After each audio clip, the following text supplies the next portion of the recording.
to establish a relationship between him and the people. When you start from the pages of Genesis all the way to the page of Revelation, what God is trying to establish is a relationship. He's not trying to make the people religious. That's why they are Hebrews, not by religion but by nationality.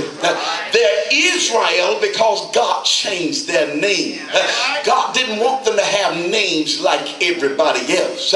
He called them Israel because he changed Jacob's name and he called him to be a prince. And a prince is the son of the king. And because I made you my son, you have a right and a privilege to everything that the daddy has. And because you got a privilege to come into everything that daddy has, when you understand that everything belongs to your father, that the cattle on 1,000 hills belong to him, not only the cattle but the hill itself belongs to him, that the water in the valley belongs to him, not only does the water but the valley itself belongs to him. And whatever you need, all you got to do is check with your daddy, and your daddy will make sure that you get exactly what you need. But our problem is we unite ourselves in relationship to our flesh. We agree that we are tripart beings, that we are made in 3 parts. We argue whether it's mind, body, and soul, or mind, body, and spirit. But then we come back and say man is a spirit, lives in a body, and has a soul.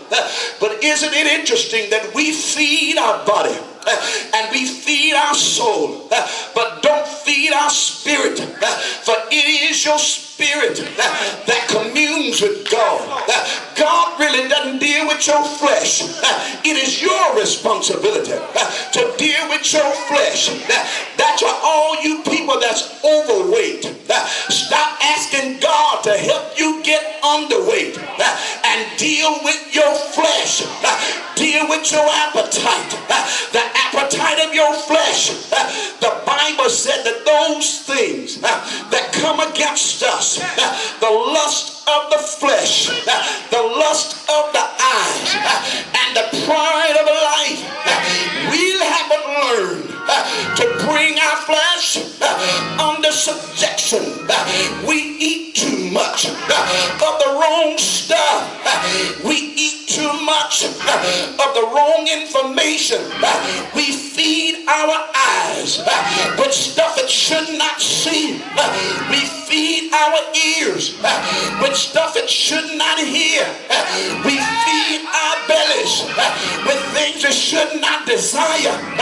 God told Israel, I don't want you to mingle with these other folk, because when you begin to mingle, they will take your heart away from me. And every time you see Israel starting to mingle, their appetite for the other people and for their stuff would leave the true God of Israel, and they would go whoring after other gods. And because Israel could not understand what God was trying to say, God spoke to one of his prophets by the name of Hosea and said, go down there and marry that woman called Gomer.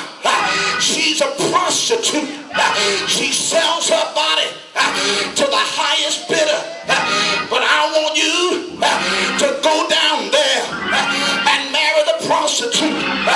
Gomer, Hosea obeyed God and married her and put her in a nice home. Begin to provide for her, make ways for her. But after a while, her desires got the best of her. She went back and started back whoring. Went back, started back prostituting. Thank you, Jesus. The husband, the man of God, was embarrassed and upset. But God said, go down there, buy her back from those men, take her back home,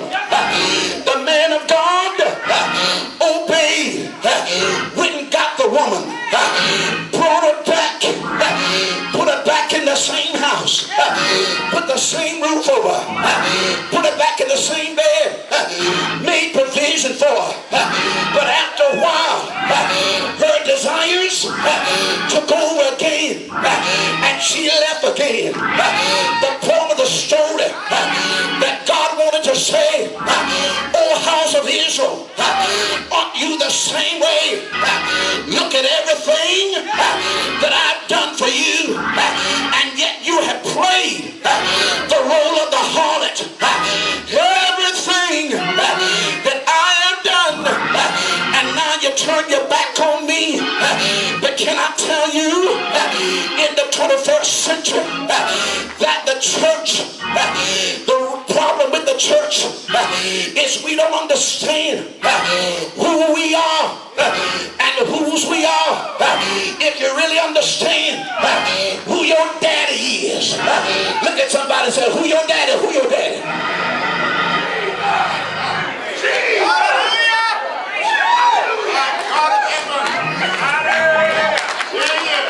We made too many things our daddy. Made too many things our provider. We looked to the wrong places to get help. The Bible told us, put no confidence in the flesh. And yet every time we have issues, rather than going to God, we got church counselors that we call up. "Ella Mayberry, can you talk to me? I'm going through." "But daughter, have you prayed?"